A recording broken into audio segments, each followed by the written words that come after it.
I thought maybe that it would be something I could do, even though I didn't know it was going to happen. I felt that I could contribute. I gravitate more to the simpler things. I came to Guatemala on the 9th of December in 1967. And then, as Father Greg does, or somebody did, I presume him, he had all the people out there waiting for me.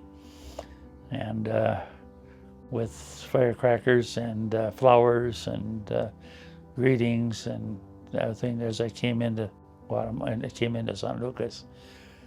It was very nice, very, very nice. It gave me a little bit of hesitation because how can I live up to all these expectations?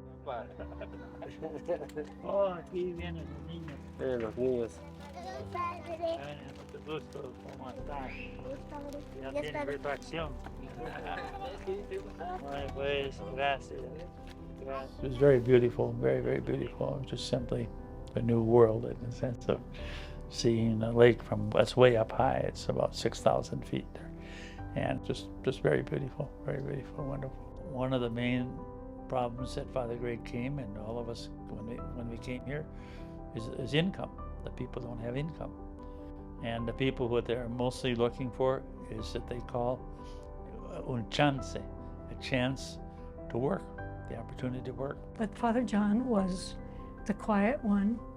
He would go to the fincas, and they were really plantations at that time. They were not the communities that we know today, but the fincas.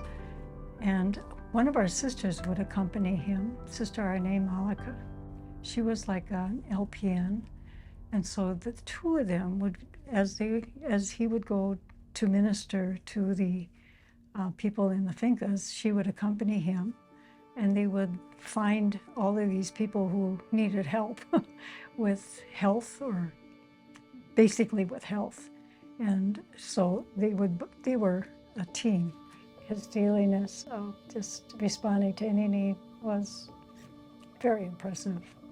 He put on a lot of miles on those old Toyotas, and he was always out there. And he'd be out there, you know, for services, 1 or 2 on a regular weekday, 3 or 4 on a Sunday.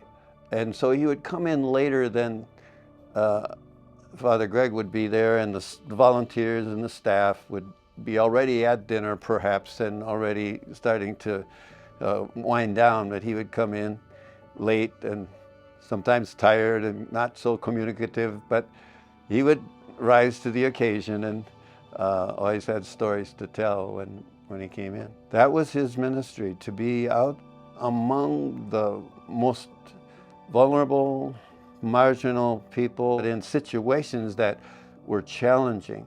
And he had a ministry of presence. He was a very committed priest when I knew him in the 80s. And he would get into his Jeep, and didn't matter what the weather was like, didn't matter how dangerous it was, and he would ride up the mountains in the dark, military everywhere, and go say Mass. He was getting death threats. Greg was getting death threats. It was a scary time to be a priest, but he always went. And I think that's just who he is. Father John, he just was himself, and it was a loving presence, and he would say it was nothing else himself. Muy buenos días. Buenos días, Padre. ¿Cómo están? Bien. ¿Y qué? ¿Está estudiando? No. No. Well, I'm very grateful to be able to have been here and working with Father Greg and the team, the sisters, and the people here, of course, going out to the poor and to respecting and taking and recognizing the talents of the poor. For me, it brought the gospel alive.